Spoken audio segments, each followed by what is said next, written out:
প্রিয় দর্শক বন্ধুরা, আশা করছি সকলে ভালো আছো। নতুন একটা রেসিপির সঙ্গে সকলকে জানাচ্ছি অনেক অনেক ওয়েলকাম এবং ভালোবাসা। আজকে করব লোটে মাছের ঝাল। লোটে মাছের ঝালটা এমনভাবে করব, মাছগুলো কিন্তু একটুও ভেঙে যাবে না। এই লোটে মাছের ঝাল তৈরি করার সময় কিন্তু আমাদের সবারই একটা সমস্যা থাকে, মাছগুলো গোটা থাকেই না। কিন্তু আজকে যে পদ্ধতি অবলম্বন করব তাতে কিন্তু মাছগুলো সম্পূর্ণ গোটা গোটা থাকবে, একটুও ভেঙে যাবে না। প্রথমে মাছের গায়ে লবণ হলুদ মাখিয়ে নিয়েছি। এরপরে যে মেন ইনগ্রিডিয়েন্টস এখানে লাগবে সেটা নিয়ে নিয়েছি। এখানে চালের গুঁড়ো নিয়েছি, কিছুটা লবণ, হলুদ আর লঙ্কার গুঁড়ো মিশিয়ে নিচ্ছে চালের গুঁড়োর মধ্যে। এইগুলো দিয়ে ভালো করে চালের গুঁড়োটা কিন্তু মিশিয়ে নেব। এই চালের গুঁড়ো দিয়েই কিন্তু আজকে লোটে মাছটা কোট করে নেব। তো নুন হলুদ মাখিয়ে নেওয়া লোটে মাছগুলো এক এক করে দিয়ে দেব। আর এই চালের গুঁড়োর মধ্যে কিন্তু সমস্ত মাছগুলো কোট করে নেব। আর একটু ঝাড়া দিয়ে নেব, যাতে এক্সট্রা যে গুঁড়োগুলো লেগে থাকে সেটা পড়ে যায়। তো এইভাবে সমস্ত মাছগুলো কিন্তু করে নেব।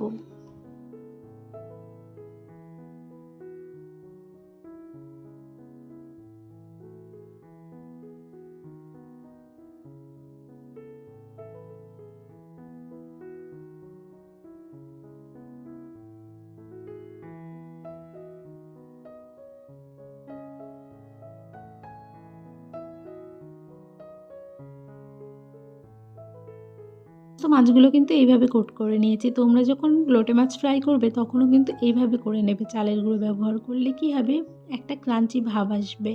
সমস্ত লোটে মাছগুলো কিন্তু এইভাবে কোট করে নেওয়া হয়ে গেছে। এবার আমি গরম তেলে এগুলো ফ্রাই করে নেব। আর তেলটা একটু হাই হিটে রেখে তারপরে ফ্রাই করব।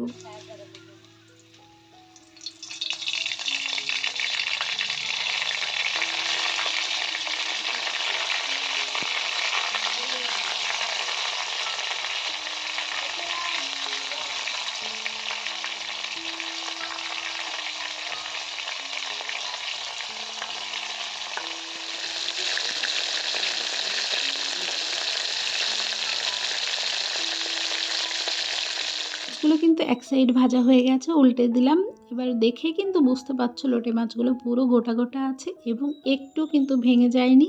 আর একদম একটা ক্রাঞ্চি ক্রাঞ্চি ভাব সেটা এসেছে এই চালের গুঁড়োর জন্য।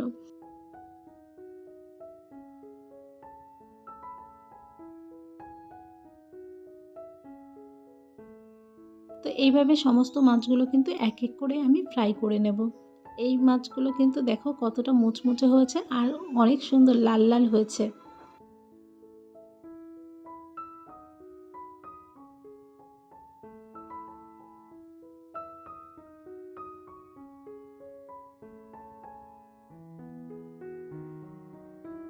এক এক করে কিন্তু সমস্ত লোটে মাছগুলো আমি ভেজে নিলাম। লোটে মাছটা ওপর থেকে যতটা ক্রাঞ্চি মনে হচ্ছে, ভেতর থেকে কিন্তু ততটাই সফট রয়েছে। ভেতরে যেরকম লোটে মাছের স্বাদ ঠিক সেরকমই কিন্তু থাকবে।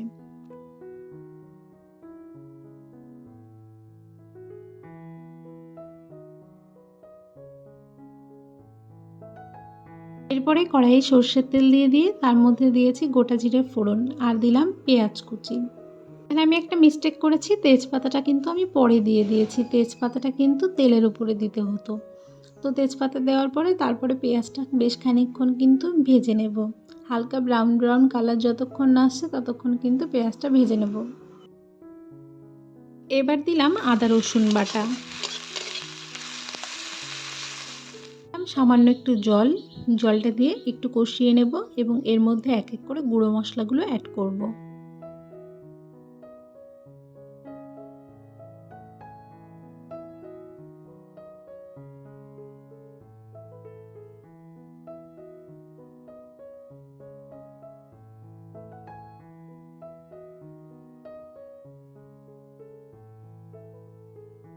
সমস্ত গুঁড়ো মশলা দিয়ে কিন্তু আরও খানিকক্ষণ মশলাটাকে কষিয়ে নেব। আর মশলা থেকে যতক্ষণ না তেল বেরিয়ে আসছে ততক্ষণ কিন্তু মশলাটা কষিয়ে নিতে হবে ভালোভাবে। তো মশলা থেকে তেল ছেড়ে এসেছে, তার মানে মশলাটা কষানো হয়ে গেছে। এবার আমি পরিমাণ মতো ঝোলের জন্য জল দিয়ে দিলাম। আর এখানে কিন্তু আর কোনো লঙ্কা ব্যবহার করছি না, এই শুকনো লঙ্কার গুঁড়োটাই ব্যবহার করছি। আর এই লঙ্কাটাই কিন্তু প্রচুর ঝাল। তো এরপরে দিয়ে দিচ্ছি ভেজে তুলে রাখা মাছগুলো। তো যেহেতু এটা একটু গ্রেভি গ্রেভি হবে তার জন্য কিন্তু বেশি একটা ঝোল রাখবো না, তো লাস্টের দিকেই মাছটা দিতে হবে।